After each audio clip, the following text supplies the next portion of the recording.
My name is Angelin Carrant, and I am dancing the role of Robert Louis Stevenson. So Robert Louis Stevenson is the writer of A Curious Tale of Dr. Jekyll and Mr. Hyde. And so the ballet kind of starts with him. So Robert Louis Stevenson is very sick. He's been plagued with some kind of lung disease his entire life. And so he's constantly on opium, probably lots of other drugs, and he's trying to write the story. And so the ballet kind of starts with him waking up, doesn't really know where he's at. He's very weak. But then I think it's his maid, maybe a nurse comes in, gets him his shot of opium, and he really starts to feel the creative juices flowing.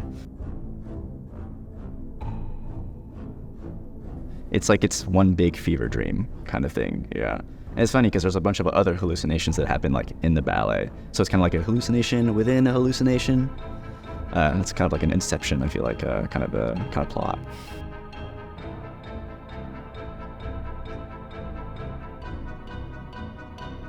It's interesting because it's almost like I think the other characters obviously are not aware of Stevenson's presence during the story, right? So I don't want to say it's he's kind of like a ghost haunting them, but a lot of times it's almost like he's guiding, especially Jekyll. I feel like he interacts with Hyde a little bit, but he's really interacting with Jekyll, especially in the first half of the ballet. Yeah, and he's kind of just almost guiding him through the scenes, especially in the hallucination scenes. You'll see him come in and out. Sometimes he's coming in with Hyde kind of mirroring him in a weird kind of way, dancing with the both of them a lot.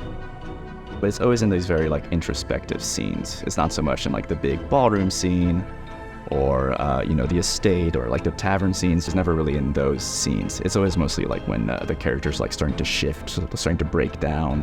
When first hallucination is Jekyll is really starting to slowly turn into Hyde, and I feel he sees all these different aspects from his life, and everybody's in these really cool red masks coming on, and he's really starting to go crazy. And so Stevenson appears a bunch of times throughout those scenes, just kind of it's he's slowly turning him into Hyde. And I think that for Stevenson it's also something that's happening maybe to him a little bit as well, because it's almost he's writing the story, but it's almost speaking to his personal experience.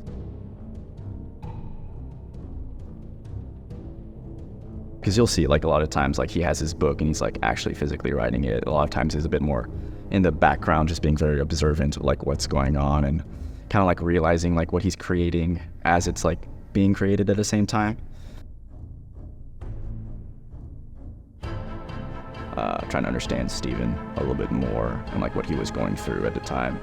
So I'm definitely trying to embody him, and it's hard because a lot of times on stage, I have to be a dancer, but then I have to remember that I'm sick and can't always walk. I have to kind of labor through everything. So it's kind of this balance of trying to figure out how to do that, and not just look shriveled up sick man and also be the dancer.